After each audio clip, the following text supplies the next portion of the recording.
Dans une semaine, le cou de Chaka enflait sans arrêt et dégageait une odeur nauséabonde. Pourtant, ses médecins n'arrivaient pas à déceler ce qui n'allait pas. Dans un petit village, vivait une jeune fille nommée Shamaka.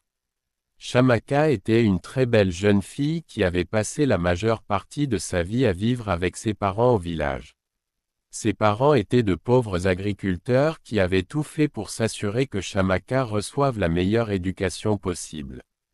Après ses études, Shamaka a été affectée à l'EGO pour le NYC, Service national de la jeunesse. Elle était tellement heureuse. Elle avait toujours rêvé d'aller à l'EGO car elle avait entendu tellement de belles choses sur cette ville comme de meilleures opportunités d'emploi et son dynamisme. Ses parents étaient excités quand elle leur a dit qu'elle allait faire son service à l'EGO.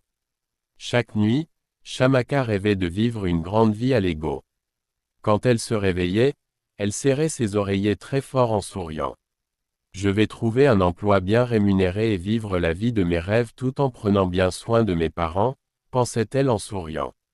2 jours avant son voyage, elle a commencé à se préparer, à faire ses valises et à plier tous ses vêtements dans son sac. Quand elle a parlé à ses amis de son déménagement à l'EGO, ils étaient très heureux. Mais certains étaient jaloux d'elle. Le jour de son voyage, elle s'est réveillée très tôt. Elle n'avait pas dormi à cause de l'excitation.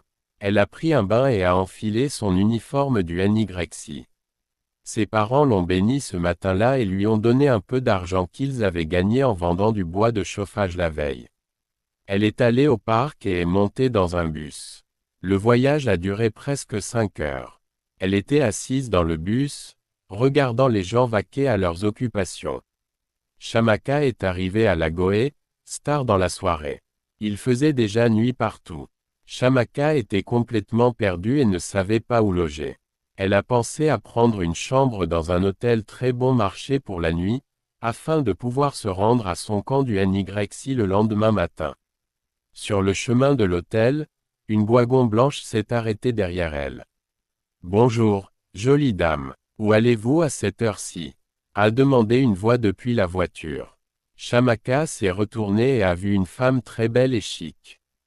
Shamaka a d'abord hésité, car elle avait entendu parler de nombreux cas d'enlèvement et de ritualistes à l'AGOE.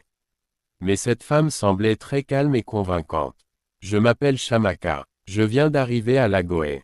Je suis ici pour mon NYC, a-t-elle dit en reculant un peu de la wagon. La femme belle, chic et riche, a tendu la main vers son sac et a donné sa carte à Shamaka. « Je peux vous